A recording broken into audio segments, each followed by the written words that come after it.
Hey everyone, and welcome to episode 2 of, well, I guess, what are we calling this? Baka Reviews. Baka Reviews. So, on today's episode, we're doing Howl's Moving Castle, number 2 of the Ghibli films that we have never seen before.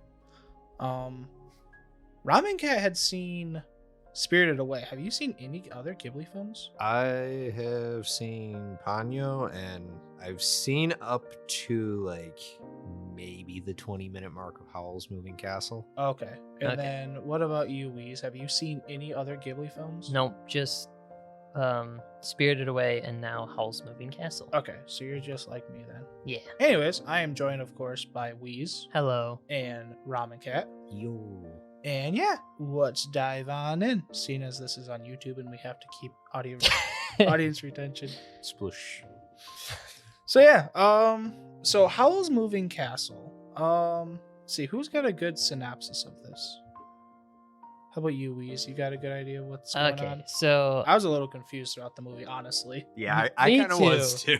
So the main plot is just that there's this girl that works at a hat shop.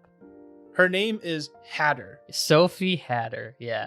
She randomly encounters the wizard Howl.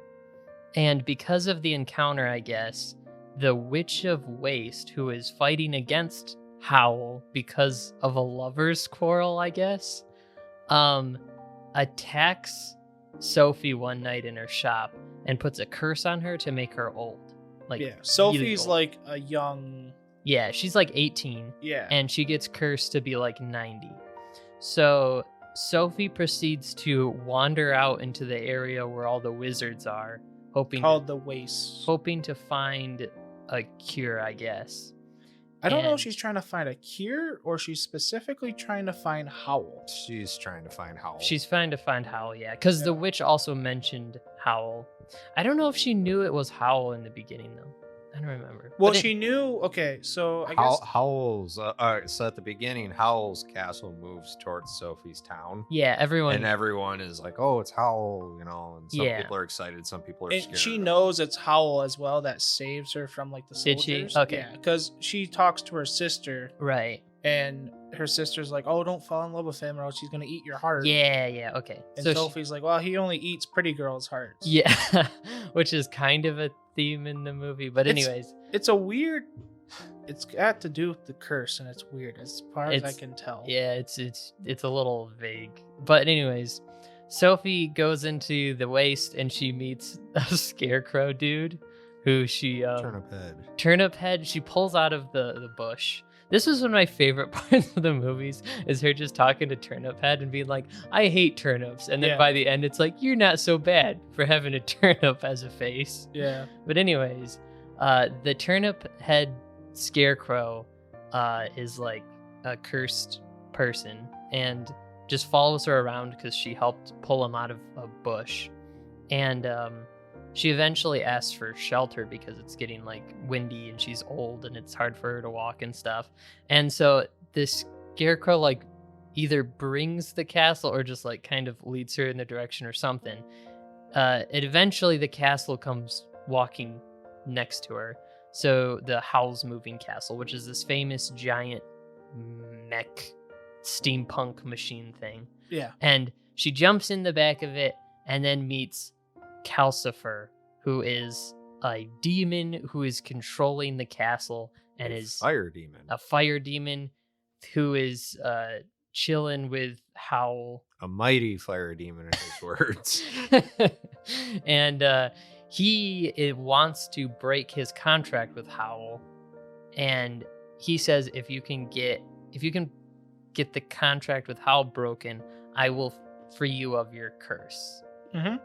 And so then she just signs herself up to be the cleaning lady because Howl's castle is a mess. She doesn't sign herself up. She just says, "I'm the cleaning lady." She's just like, "I'm the cleaning lady." And Howl's like, "All right then. Guess you're the cleaning lady." Howl's has an apprentice. He's basically, "I can't do anything about this." Meanwhile, there's this war going on. Howl is anti-war, so he's just kind of screwing with the ships. Sophie cleans this is like up in a everything. steampunk world, by the way. Yeah, it's like steampunk Victorian era. So like kind there's of stuff. flying airships, there's tanks. A ton of airships. Yeah, they have like cars and tanks, but it's also still very medieval in a lot of ways. Like they have guns, but you can tell the guns are like basically flintlock. Yeah. Yeah. It's I think supposed to be kind of like a World post, War One. yeah, kind of post-industrial revolution era. Yeah.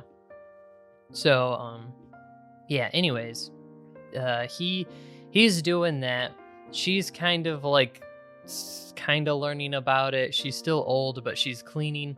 As she gains more confidence, she kind of de-ages a little bit. And that's the thing that happens throughout the movie is she gets kind of older and younger depending on her mental state. I think that was the animators just not wanting to put a lot of detail in certain scenes. Actually, no, No, it's actually it's a legit thing because I know. if you notice, It does seem like it, though. But it's always at key Yeah. points where like she's at just the right distance. We Yeah. don't really want to draw that much detail. I noticed that too, but like I also noticed at the very first time she's cursed, she is literally hunched over. Yeah. By the time she gets to Howl, you can tell she's standing upright. Mm-hmm. And by the time, like, I'm trying not to go into too many details, but just this little tidbit. But by the time she goes to King's Castle, Yeah. you can tell she looks like 10 years young. She's still old, Yeah. She's a spry old but lady. she's probably Yeah. old lady. She looks like 70 instead of like 90. Right. So, anyways, eventually Howl gets a letter from the king who wants to use his powers because he's a wizard. Both kings. Both kings to fight against the other king because he's a wizard and they're in this war about something.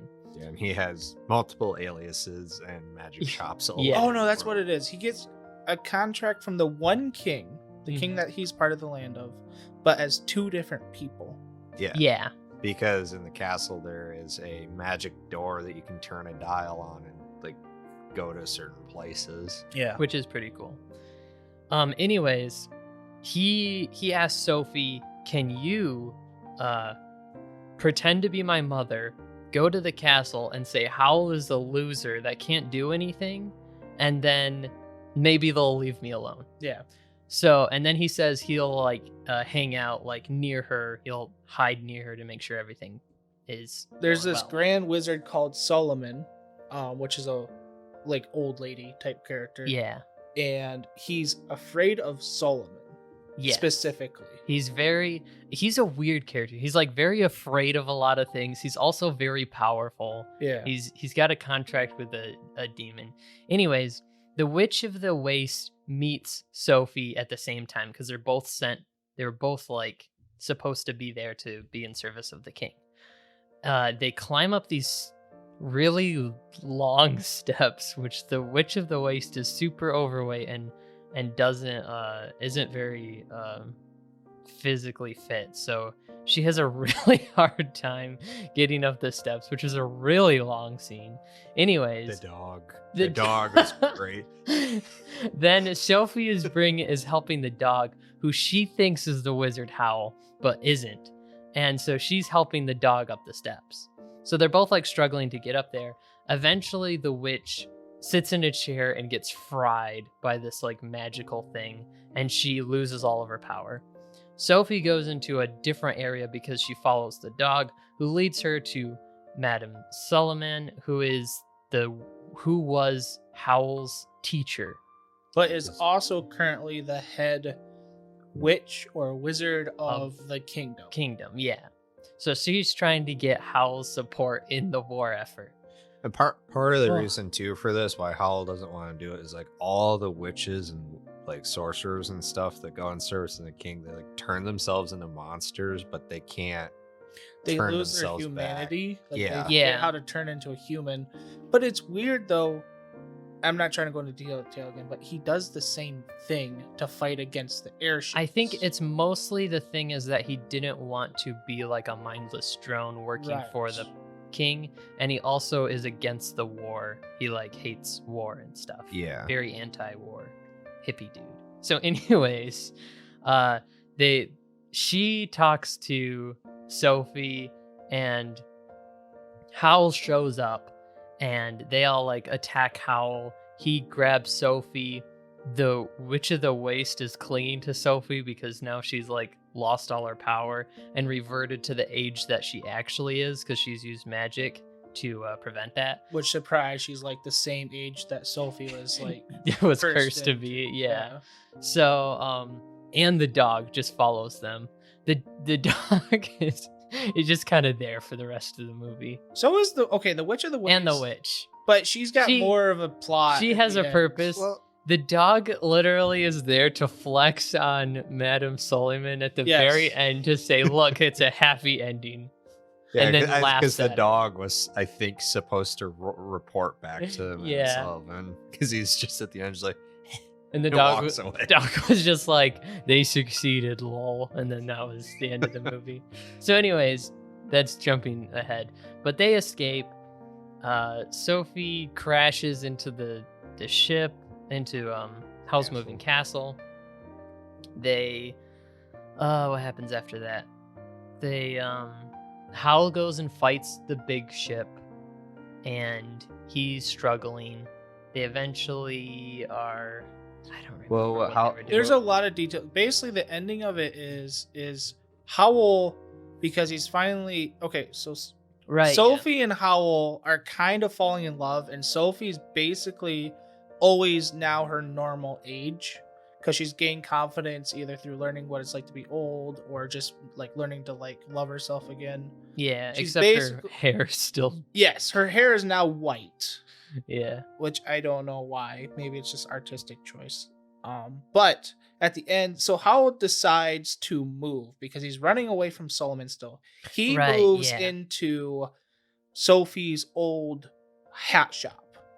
Right. he just takes over that He place. changes the dial, Yep, so and moves right the at whole that cast. moment, the war comes to that town that Sophie grew up Right. Yeah. and they bombing everything, and Howl decides to try to save the hat shop, save the Yeah. castle.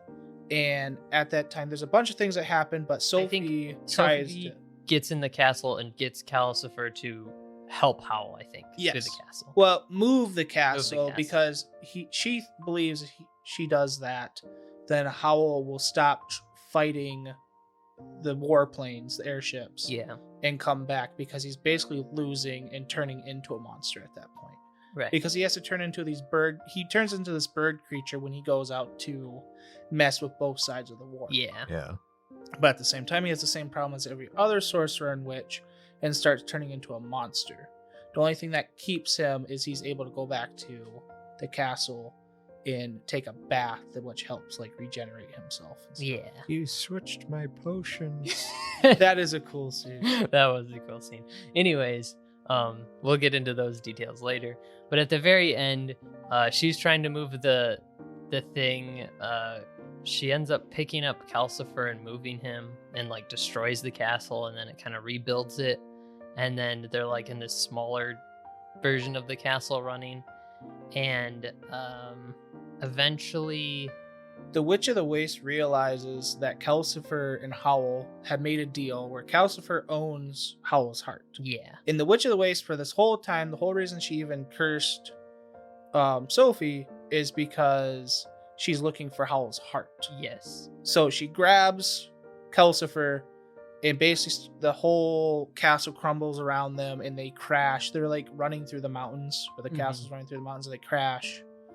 And Sophie gets sent to a different area of the mountains, and a bunch of like Evangelion Sophie crap proceeds happens. to go back in time. She was given a ring earlier that like points her to safety or whatever, or what she needs to do by Howl. She proceeds to go through this like door that came out of nowhere, goes back in time. Oh, that was the portal door. Yeah, says hi to Howl as a kid, sees him make the original deal with Calcifer, which took his heart, and then gets portal taken to Howl and helps him back to the castle, which then she takes Calcifer's heart from the Witch of the Waste by asking her politely to have it back. So she takes his heart, puts it back inside of him. Calcifer is like, yay, I'm free, and yeets out of there, and then like instantly comes back, is like, I'm bored. I want to hang out with you guys. Yeah. And then the dog tells this to Madame Suleiman, and then Sophie proceeds to kiss everyone Yeah, And- thanks to Scarecrow because he stopped them from dying. Yeah. Not only that, she kisses Turnip Head the Scarecrow. He turns into the other kingdom's prince. That if you were listening at the very middle part of the movie, you'll hear a newspaper person announce the prince of the other kingdom is dead or is missing. Yeah. We're going to war.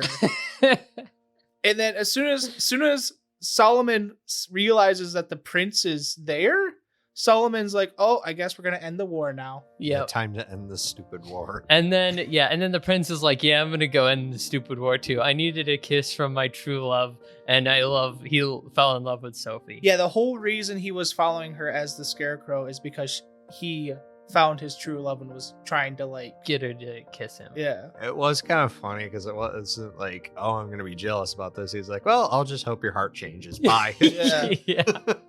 And proceeds to bounce away on the same stick he was bound to.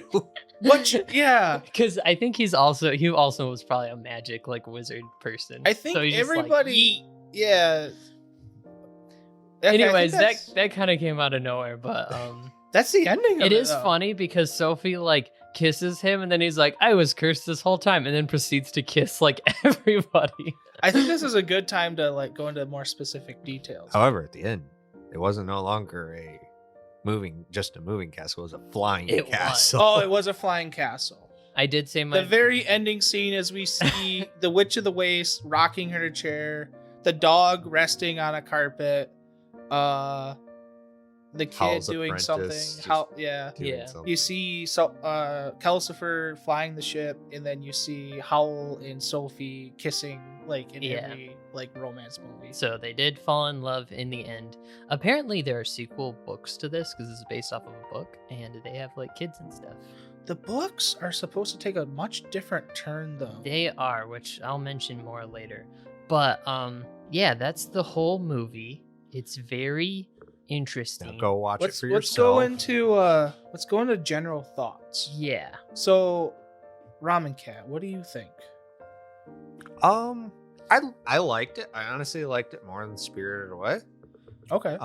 Mainly just it doesn't have the same exact I mean, it's got tons of attention to detail, but it doesn't have the same as Spirited Away where you freeze every frame and it can be a printout. Yeah, picture. Definitely, yeah. But it definitely has its moments, and I don't know, to me the whole thing I liked was just the world in general. I liked how it was whimsical magic meets the turning of a time. Yeah, for sure. And it's it's a fairly peaceful world just kind of being racked with a pointless war going on. There was no reason for it.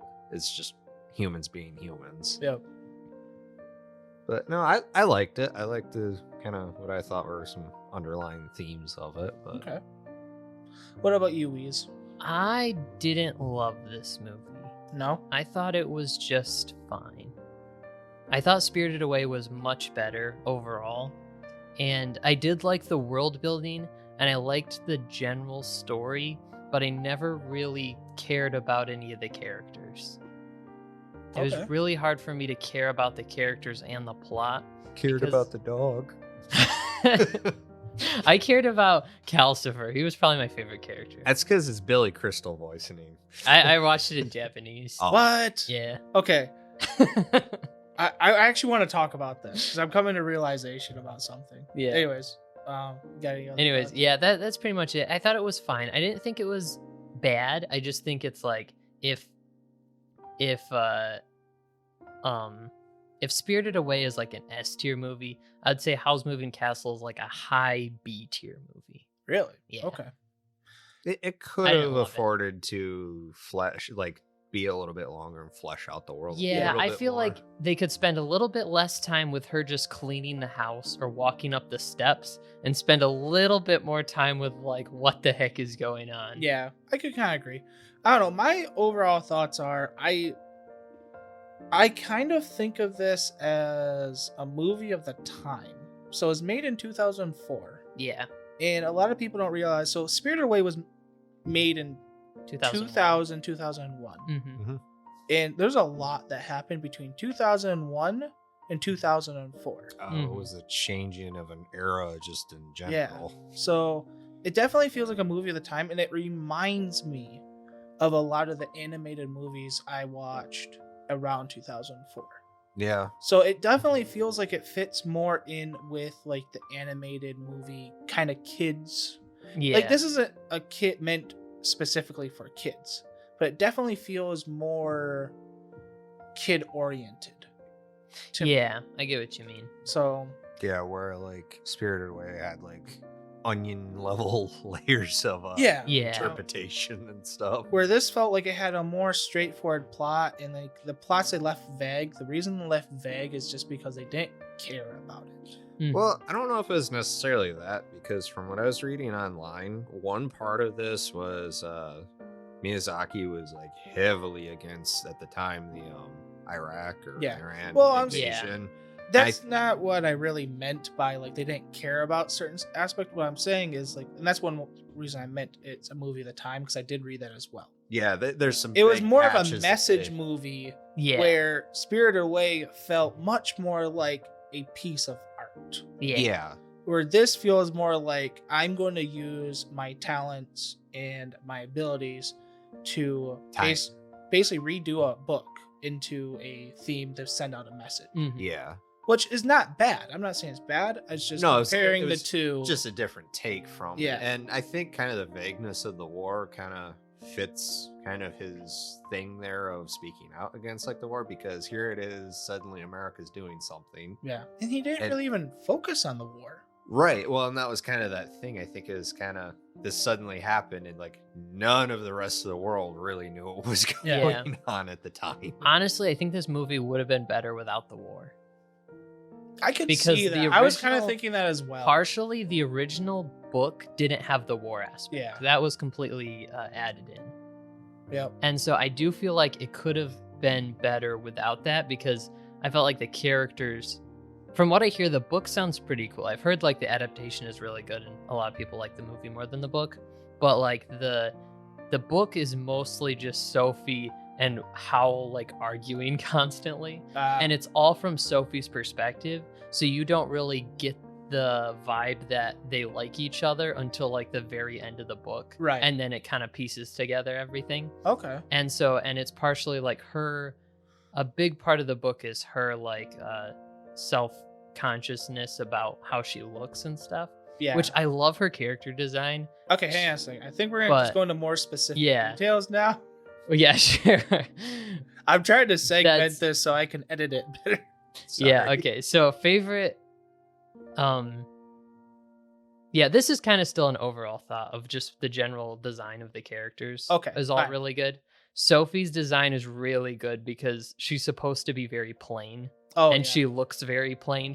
There's always like, oh, you're the most average princess, whatever, and she's the most beautiful character in the movie. And it's like, yeah, she's It's super weird. average. I get what you're saying by that, because like you notice every other woman character is got way more detail. Yeah.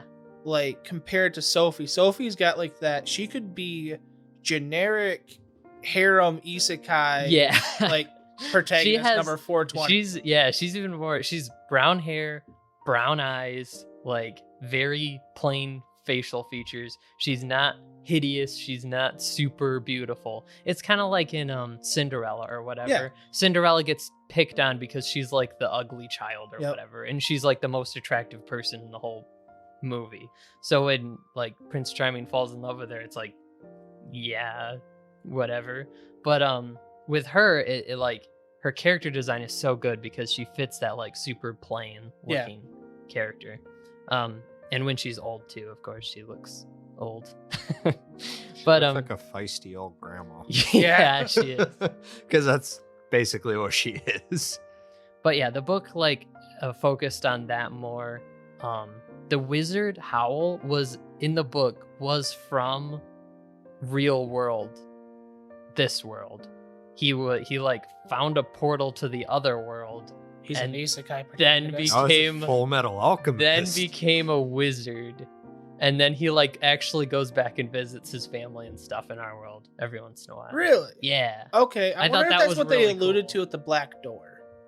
That's what the Black Door from and that thing was supposed to be. It wasn't That's- supposed to lead to ruin. Right. Like that. Well, and that's kind of what I was thinking at first. I was like, I wonder if he's from somewhere else, and the Black Door's like his Yeah. realm or like his area that he goes to. I mean, I thought at first they weren't gonna have like the garden scene where he takes Sophie to see his cottage. I thought that was gonna be like, yeah, this is its own little space until like an airship just shoots. Yeah.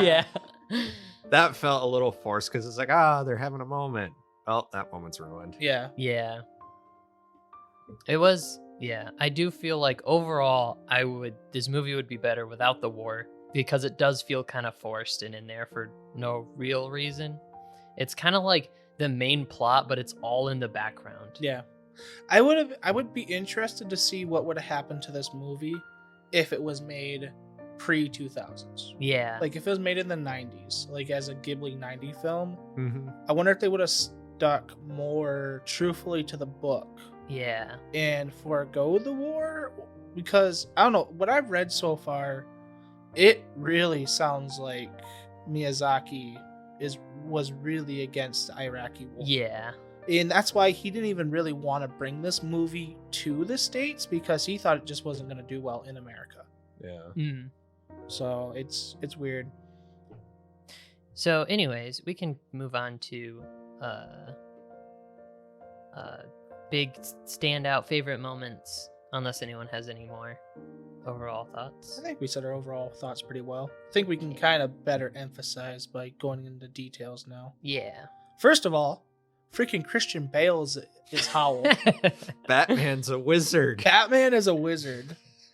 Like, okay, could not tell his voice whatsoever. I don't know. After my girlfriend told me about it, I was like, I can't unsee this. I couldn't see it. And then I didn't even notice it was a famous person at all. The only person I recognize as a voice actor is Sarah Victoria from Hellsing. Mm-hmm. The blonde vampire girl, the police girl. Yeah. Sophie's sister is voiced by Oh, really? her. That's the only voice I recognize because she's got that very distinguished like British accent. This movie had some for like the English voice acting had some legends, and I would say, Yeah. because there was also, if I can find her, Gene Simmons, who was an actress from the way back days. Yeah, she plays old Sophie, Grandma Sophie. Yeah, this was actually her last like movie that she did. But it's like to see that, I was surprised, like to have an actress from basically the, I want to say 50s to the 60s. Yeah, the silver screen. Yeah. Movies like this is where you really appreciate like famous actors for being legitimately good actors. Yeah. Because when you see them on screen or whatever, it's just kind of like, oh, there's that person that I know. And when you like hear them in a movie like this, and then they're really good, and then you're like, oh, who played this? And you're like, oh, Christian Bale played. Billy Okay. Crystal did, I think, really good for Calcifer with the kind of sarcastic voice, although it threw me off because watching it with my girlfriend, she's like, Mike Wazowski. I'm like, what? I know who voice acts him, but I can't think of the name. But Yeah, I watched in Japanese, so I didn't recognize any of the voice acting, but it was still good. Okay, so the note, how wild like the voice acting is. Christian Bale played in American Psycho Yeah. in 2000. Then 4 years later, he plays Howl. That is, yeah. This Um, isn't just like old actors that they just kind of got in. Like these is always big names these for are Ghibli movies. big names back then. Yeah. And on top of that, he was getting ready to play Batman. Yeah. Yeah, because what, 2006? He 2 goes years from later? American Psycho, Howl's Moving Castle, Batman. Oh no, he plays in The Engineer. And he is literally sub 90 pounds in that film. Oh, jeez. So he goes from American Psycho to The Engineer to Howl's Moving Castle to Batman. Wow. Yeah. And then the actress that plays Sophie, what's her name? I It was Emily Mortimer. Mortimer, yeah. Let me check real quick. She is Yeah, young Sophie. not as famous as say Christian Bale, but like she has basically been in almost every major Disney film in a long time. She's been played roles as I don't know. I looked at her cinematography history, and the list kept going. yeah, I'm trying to find the list right now. Of course, they don't actually just list it for me. Come on, there it is. That'd be too easy. Yeah, right? It would be way too easy. Alright, I'm just gonna look her up on Google. Stalker.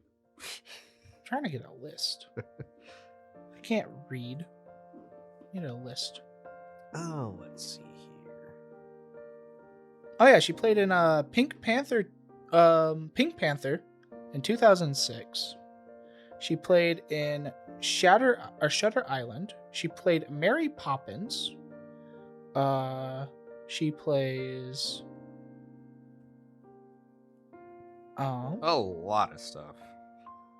Cars 2. She plays in Spectre. She plays in Mary. She plays in Hugo.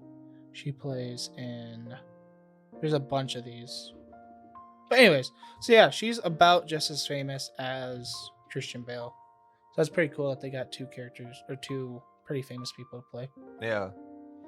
But no, that's the only thing I want to know is like how good the voice acting was for like the dub. Like I just was not expecting that. Yeah. Especially seeing it's a 2004 film, I was kind of expecting 2004 like dubbing quality. Well, no, But, I yeah. mean, a lot of times, just Studio Ghibli is at this time. I mean, in good with some studios over here. Yeah, Yeah, I think they're published by Disney. they most of are, them, and they're so- also they're voice acted by Disney. So yeah, they get Disney like. And voice at that actors and time, stuff. Disney had voice actors that didn't all sound the same. Yes. Yeah. Unlike nowadays, you hate it or not, they all Yeah. kind of sound the same anymore. But yeah, that's like my big detail. Just like immediately ending the film, I was like, "Well, dang, these people are like good." I think my favorite little, like, I guess going to scenes is the part where Sophie, the apprentice whose name escapes me, the dog, and Turniphead are all like bringing the clotheslines out from the castle. Oh yeah. Oh It's yeah. just like the sheer scale of the castle while they're on the lake, like next to the lake, just doing this mundane task. That was really cool. I thought the same thing when I watched it too. I was like, wow, they like really have a huge castle. Mhm. Yeah, and it was a cozy scene. Yeah, it was nice.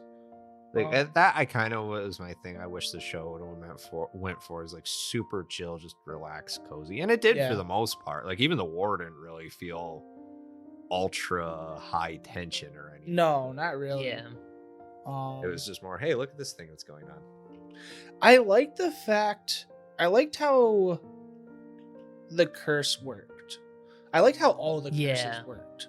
All the curses felt very vague, and they almost felt like books of literature because, like, okay, the prince at the end gets uncursed by Sophie, right? Mhm.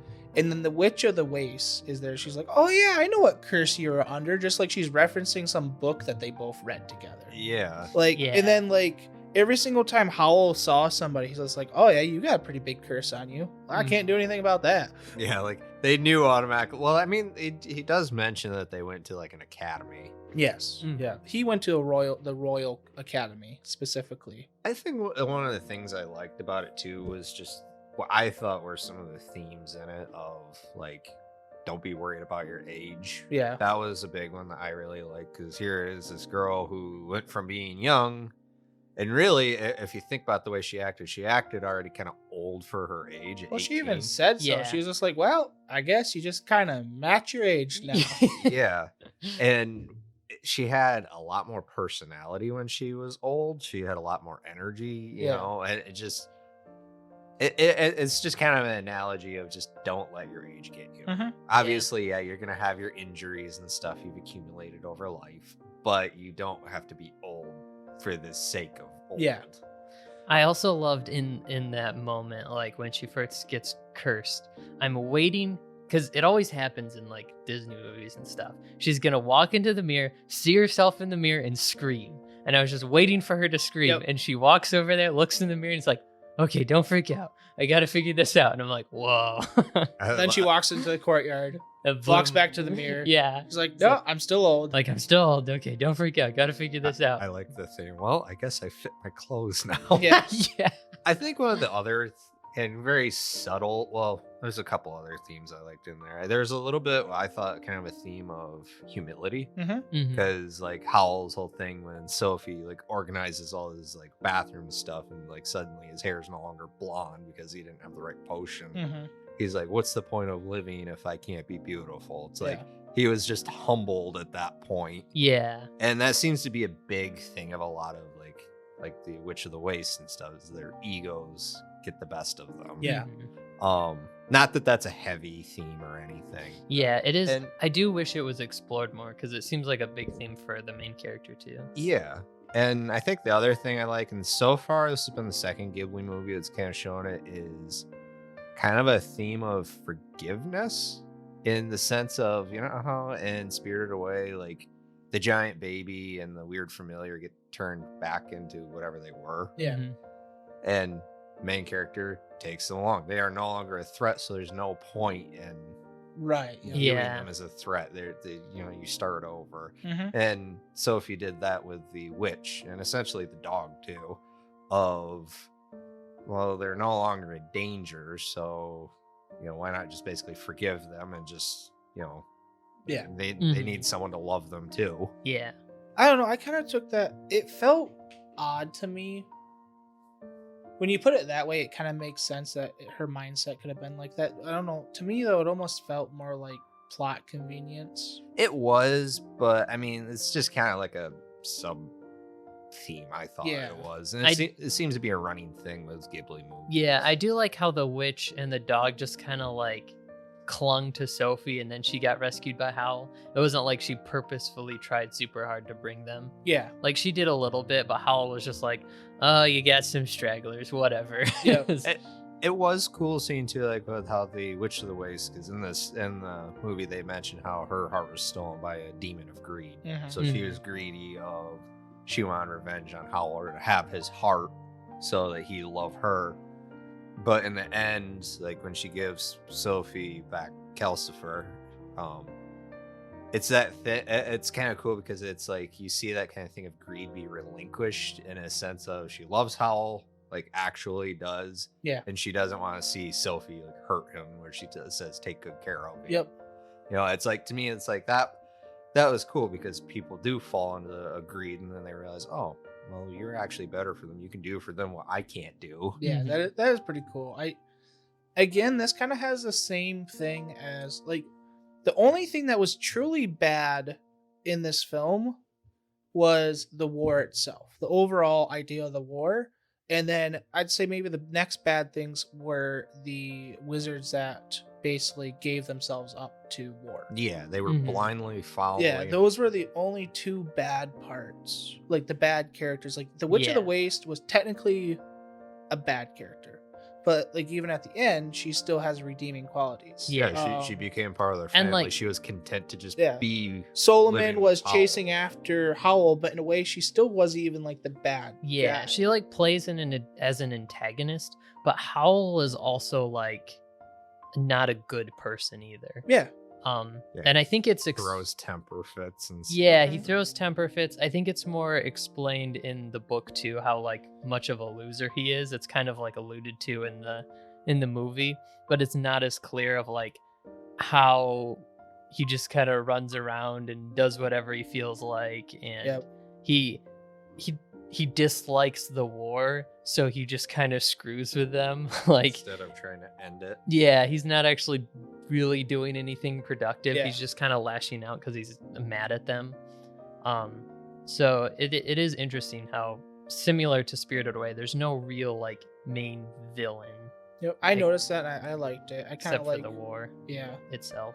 Yeah, because it's like really, if it seems to be a big problem anymore of like if they almost put villains in things just for the sake of having a villain instead of just let the story be, let it just Yeah. have what's going on, because inanimate or non-tangible things can be just as much of an antagonist as a villain. I read in the book too, because the war doesn't exist, the Witch of the Waste is a much more prominent like antagonist throughout the story. Right. She doesn't just kind of get taken care of and then sits to the side. She kind of like fights with them until the very end of the story. So that would make more sense, and I kind of felt like that's where it should have went. Yeah. Like her goal should have been, because she was in love with Howl, to get his heart. Mm-hmm. So I could see without the war, her constantly trying to like infiltrate the castle, or get with Howl, or trick Sophie or other characters that link with Howl into like allowing her to like get close to Howl and stuff. Yeah. Like, I could see that. And honestly, if the movie was more about that, I would put it closer to Spirited Away as like the type of movie I'd like. Yeah. Because like, I mean, I'm all about war movies.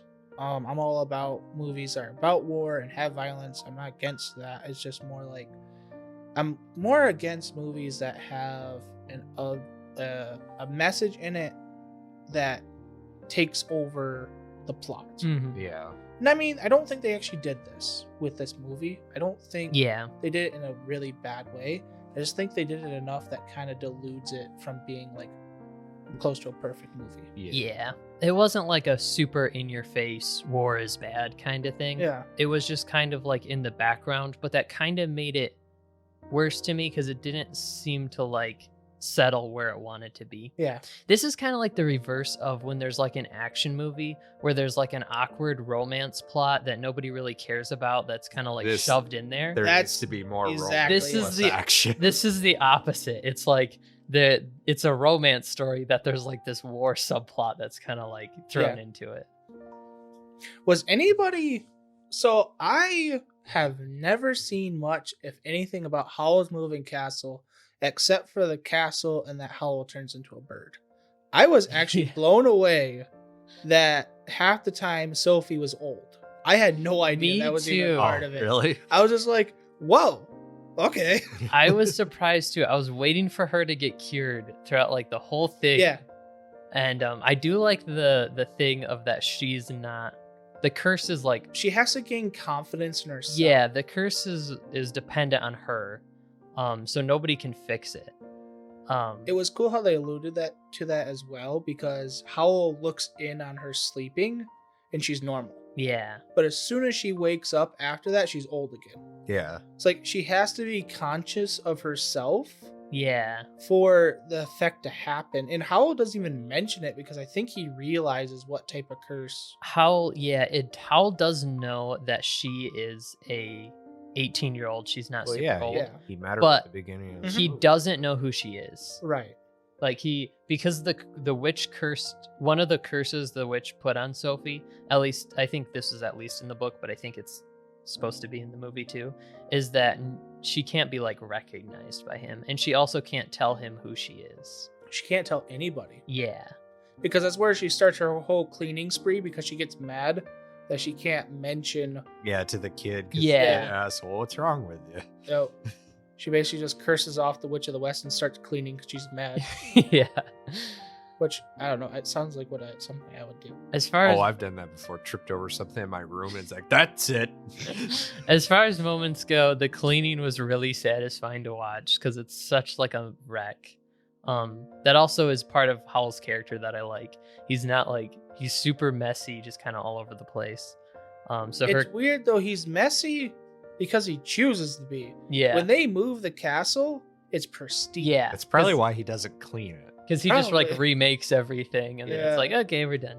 I think as I'm thinking about my other favorite scene, there's a part where Sophie's cooking and like Calcifer's the fire at the cooking stove. And Calcifer's complaining at her and say, you know what? Here's another curse for you. May all your bacon be burnt. That was great. I like the whole Calcifer dynamic that he technically... He's the heart of the castle. He's the heart of the castle. He's also the plot device that moves everything forward. Mm-hmm. Like, he's the one that allows Sophie to come in. Yep. After the turnip head finds the castle. He's the one that like almost convinces Howl to like let her stay. Mhm. Yeah. He's the one that like of course moves the castle and does different things like that. He's the one that even like alludes to like different things that's going on with Howl to Sophie. Yeah. Like, Well, if you notice too, and I don't know if this is something in the book or just probably just for the sake of convenience, but by being Howl's heart as well, if you notice, Sophie could do things other people would not be allowed to do. yeah, Like be able to move him and stuff, and just in general order him. yep. Which kind of Yeah. also is like a really deep subplot of her slowly gaining. Yeah, she literally. Howl's heart. Yeah, she literally Mhm. won Howl's heart over. Yeah. That is a good point. Didn't think about that. It Because was- she also like controls him, which no one else is Yeah. able to. Because she gets him to actually cook like Yeah. the food and stuff. Yeah, even though he's complaining about it. Mhm. I love how much they feed Calcifer stuff. Like That he's was just great. cooking, cracks an egg, puts it in, throws the shell to Calcifer, and he's like, nom nom Yeah. nom, and just keeps doing it. Eventually the witch feeds Calcifer like that nasty curse thing, and it kind of like messes with him. But Yeah, I think that was like the last protagonist moment for her, or antagonist moment, where she fed like the curse to Calcifer so it weakened him, yeah, and then she was smoking that cigar. I think Mhm. that was also doing something. I feel like Yeah, it was kind of weird. It seemed like Yeah. she didn't necessarily want to hurt them. It seemed like she knew it was was her greed. she knew it was a trap of the thing, so she wanted to get rid of it because she didn't want it to hurt Howl. Yeah, But she also was like weakening Calcifer to steal his heart, so it was probably kind of in both her being an antagonist and trying to like take what she wanted, and also her like helping him because she didn't want him to get Yeah. hurt by the curse blob thingy, the blob men monsters, whatever. Looked ironically a lot like the curse from Spirited Away. The curse slug. Oh yeah. yeah. I did find it funny that old Sophie or Grandma Sophie kind of looks like the witch from Spirited Away. Yeah. I think Like- that's just the way they draw. I think it's just the way Yeah. they drew it. But the Witch of the Waste, when she gets really old, basically does just Yeah. look like whatever. It's her that name like was. big nose. And, Yeah, like, it was design of cool. it. I like that. Probably somewhere's in there talking to the lead artist for, I need you to draw another old lady. But I only knew how to draw one. That's why they were twins. So any You hired me more- to draw one character, and you still have me here 4 years later. What do you want me to do, man? It's like I drew 3 old ladies and 2 of them were twins. What's the difference in this picture and this picture? They're the same picture. Any more favorite moments or standout moments for anybody? I think the last thing I want to mention is how they visually shown the curse. Like we mentioned it in the brief Yeah. overview, but it was just so good how they showed her fluctuating. Mm-hmm. Like there'd be moments where she'd just be completely young, and this is all at the end of the movie. Like probably the last, I think it was 30 minutes of it. Yeah. So most of it she's old, and she acts old. Everybody Mhm. thinks she's old, and then at the end of it, the curse starts waning. And there's moments where she's like 18. There's moments where she looks 50. There's moments where she looks 80 again. Yeah, like there's one part where she gets angry and I forget what happens, but she like instantly goes back to being like 18 and then old again. Yes. Yep. Yeah. And that's really cool. Like there's one moment where she's like, she feels like emotions, like sadness almost, and she like goes back to like being an older person Yeah. as well, which is really cool. Because she's like 90 years old when she's first cursed, and she stays that way for a little bit, and then as she cleans and stuff, she kind of gets a little bit younger. Yeah. So she's kind of like 60-ish era, and then sometimes she goes back and forth between like, she seems to stay in that like middle like 60-ish Yeah. age for a while. There's like one moment where she goes back to like being full blown like 80 years old. Yeah. And it's like just one split second, and then she kind of regains composure of herself, where you could kind of tell, like I think that was one of the biggest moments where they showed it, that the curse was totally on her mental state. Yeah. I think That's one really of cool. the last like favorite well, 2 last favorite things Another scene that I really liked is like towards the end, right before the platform collapses, how it's just standing there on the two legs. Is like that was like a good painting. Yeah, scene that was really Yeah. cool. It's like to me, like without the collapsing, it was like that kind of feels cozy. Yeah, it does. And I loved, even though it wasn't, kind of a plugged-in plot. I loved like the machines. Yeah. Like Those- all the the Yeah. designs were cool. airships. They were and, really like, cool. The little zipper flyer things, like all of it was just so unique and cool. I don't know how I feel about the machines literally like crapping out the wizard things, but Yeah, I don't know. I just feel like they had that was a little weird to I me. feel like they were so savage at the point that they had to have them in like a holding container that they had Maybe. to eject them. Yeah, Must because be. it was literally just, it looked like a butthole. And the sound it made was like, and I was just like, that's just weird. That's definitely Japanese. See, right some of there. the machines too, it almost looked like they were alive because if you looked on the big airships, they had the mechanical wings. Yeah, and then but they then had they like had little organic wings. It, so it's yeah, like, it kind of looked that way. like I'm wondering if it was supposed to be like a fusion of like magic and machine or Yeah, I don't something. know. Like those would have been some cool things to see more details of. But yeah, that was definitely a cool aspect. I like the atmosphere of the world. Yeah. Yeah. I for think sure. it would have been cool if they would have took the war out and maybe focused more on the world itself. Well, they but could have had it be like, oh yeah, the soldiers are leaving off for war or Mhm. something. Like That's kind of what I was expecting, honestly. That's usually what movies with like a era theme like this usually Yeah. do. Mhm. And then they can pull the, oh, he died in the war, he wouldn't be back. Yeah. Yeah, that's one of my like specific likes of the movie is the setting. Even though the war, like I feel like it would be better without it, it was really cool, like setting wise. Yeah. The like the moment where she first discovers how the castle works, where they like flip the dial and go to different worlds, and she just kind of like looks out into each one as in awe. She's changing of- each one. Yeah, of like she's never seen the ocean before, and so she goes to the one where there's the ocean and sees it and is like in awe of all the different like That is areas pretty that they cool. can go to. So like just the whole setting was really cool to me. All right. Well, any more final thoughts before we wrap up this review? No, I think that's about it. Well, Okay. for me, anyways. I have, let me think. Oh no, I he's get a getting his few- author notes out. Yeah, kinda. There's I said basically everything I wanted to say. Like maybe my one final thought would be, I don't know. It felt more like a kids movie than Spirited Away did.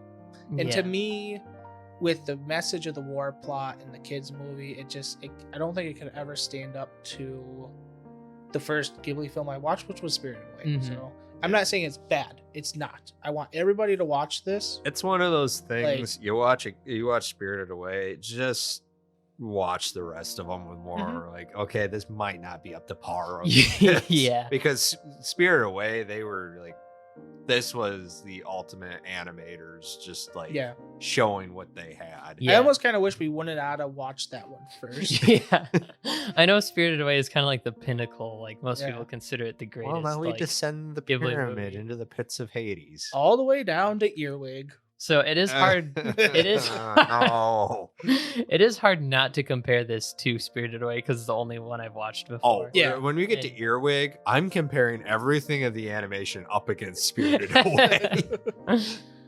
And yeah, I guess a lot of it, I just wish there was more.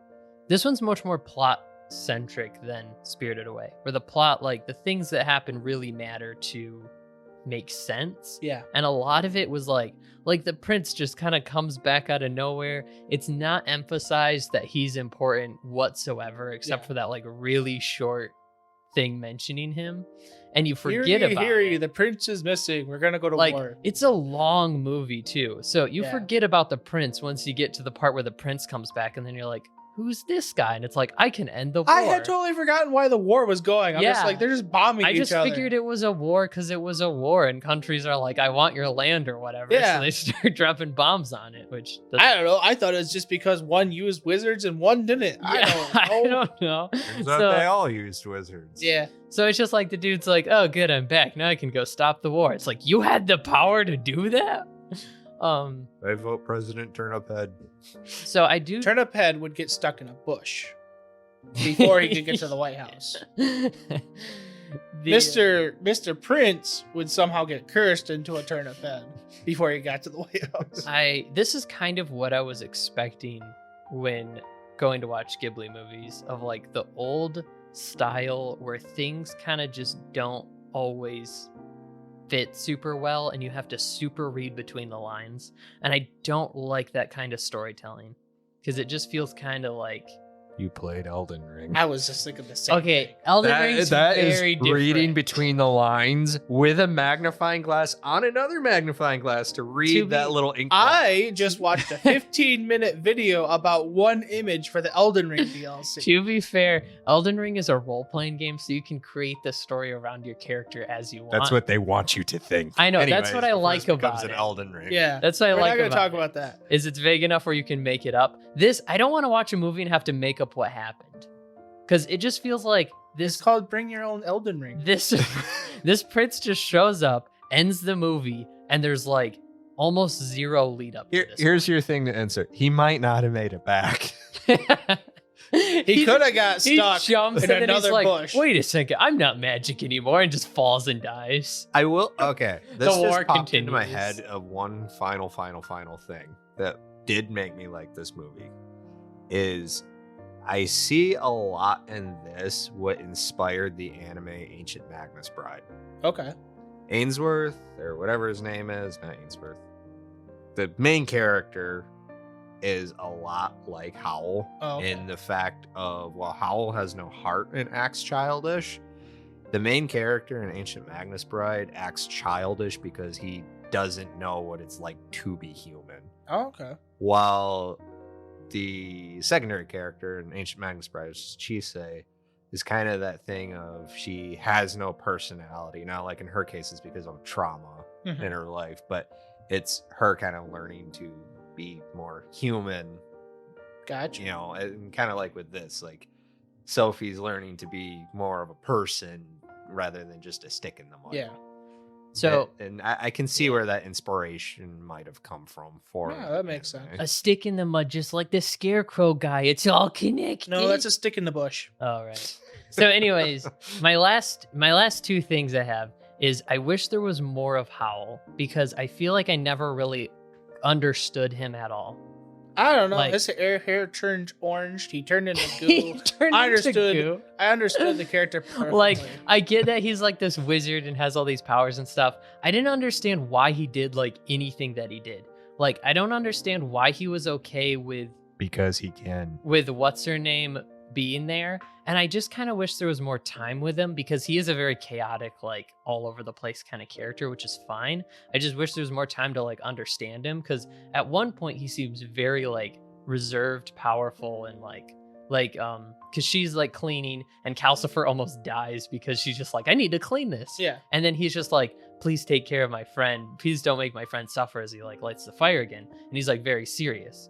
Next time we see him, he's like crying because his hair turned orange and turns into goo. And then the next time we see him, he's like dying because he went to fight for no reason. And you're like, why is he doing any of this? Like, I don't understand it. I don't think he knows why he's doing it himself. He's like, without him having a heart, Yeah. he seems more like an animal. That is part of it too. I just wish there was more time with him, because it felt like, especially in the beginning, he's not much involved Right. with like her. I do cleaning get and that. stuff. I kind of wish. his moving castle. So, Not It's him. not about Howl. It's about the It's moving just- castle. it's just Duh. Which is why Calcifer was at the center of it's most just everything. a castle, bro. It's just a castle, bro. But yeah, so that I do wish he was in it more, because I think he's a really fascinating character. I just wish there was more like time with him and Sophie. I honestly wish there was more dynamic between those two. Yeah, because Like, I liked even the their falling in dynamic. love part really feels weird, Yeah, because it does. Yeah. unless he started falling in love with her when she was 80 years old, I don't know. It feels weird. I is think feel that's kind of that interaction though with her and Calcifer, because she's interacting with his heart, not Yeah. him Yeah. necessarily, but I know in in the book, essence. it's like they argue a lot, and that's part of their thing. Is they do care about each other, but they also argue like an old married couple all the time, and that's kind of the thing. that would So make I more feel sense. like they had that in the movie, but they didn't completely have the time to flesh it I out. don't So know, it Howl just felt a little awkward. Howl sometimes. seemed pretty chill with most everything. Yeah.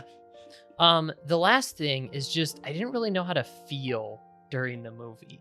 Like I felt tired. there was like tension that also I wasn't sure if I needed to feel tension or if I cared. I felt like a guy with a bag of popcorn trying to repel many small children away from said popcorn while I watched the movie. I watched this movie at not 1 o'clock.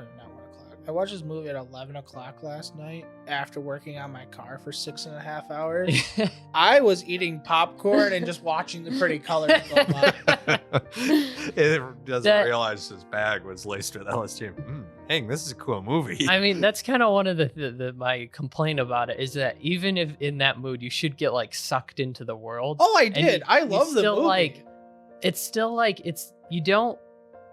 I didn't always know how to feel about what was going on because it felt like there was supposed to be tension of him turning into a monster, but I never really felt like that tension was real because every time he went to the point of being like super monstrous, Yeah. he just kind of took a bath and was fine. I get that because the only tension I felt in those moments was like, I don't want this to turn into a horror movie where he'd like eat Sophie Yeah. or something.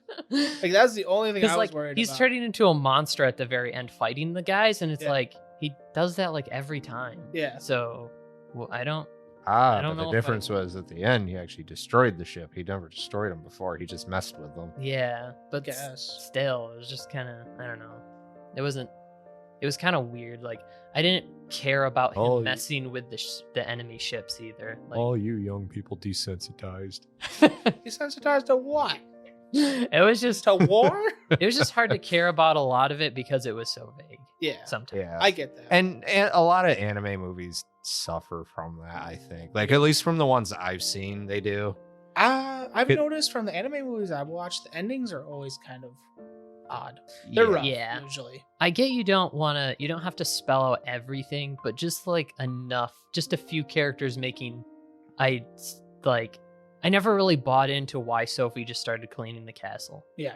Like it just kind of happened, and Because I was like, old people do that as soon as you let them in your Yeah. house. and I was like, okay, I guess the plot just demanded that she stay in the castle, so No. she's a cleaning lady. It didn't No. feel like she was making a decision. No, I didn't no, get what her goal was. I don't know if you have experience with this. Old people, if you let them through the door, they will mark that territory as theirs and just clean That's it. true. And you could just do your thing. You can be an evil overlord if you want, as long as your shoes are on the mat and you clean up after yourself. But she's still an 18-year-old too. Yeah, she's an 18-year-old with an old lady soul.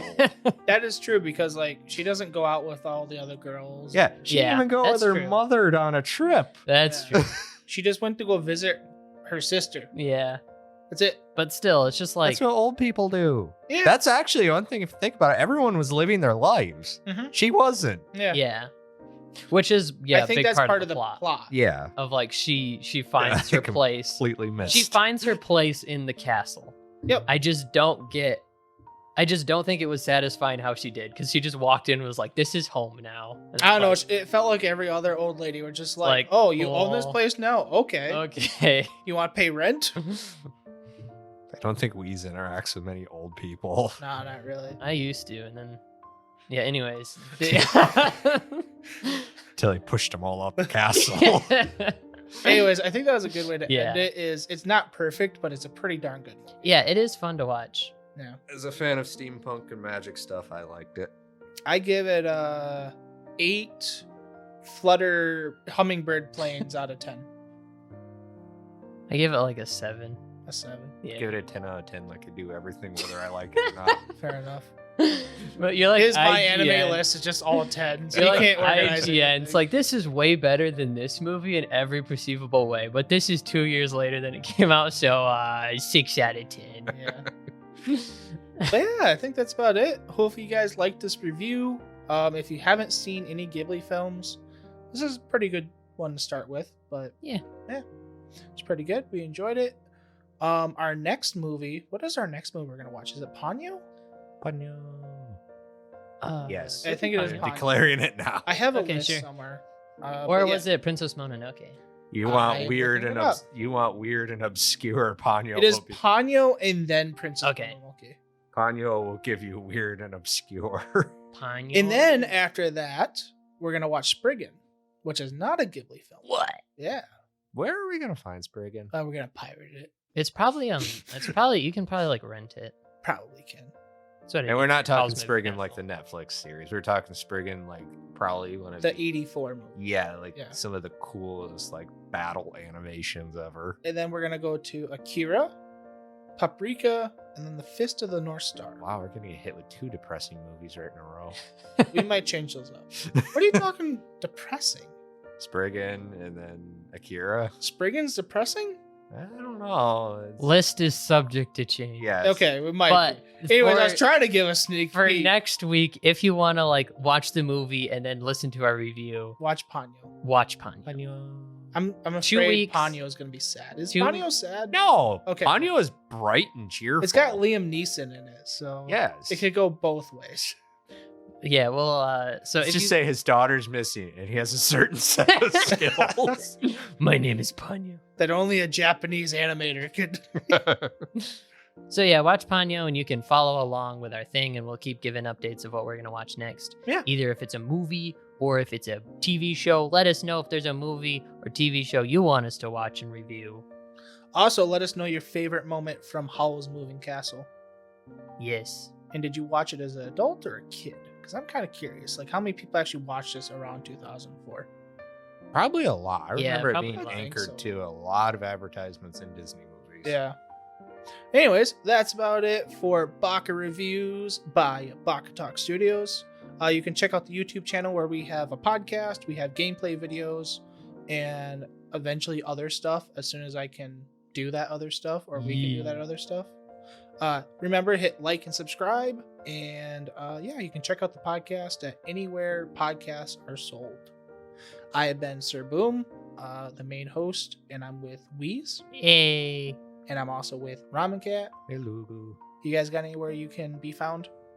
You can find me on YouTube at KBW Anime. Nice. How about you? Find me on Twitter at RamenCat13 Awesome. or on this podcast. Probably more on this podcast than anywhere. Probably only on the Just podcast. subscribe to Baka-Talk. Yeah, that's the best idea. Anyways, we'll see you all later. Ciao meow. Bye. Bye.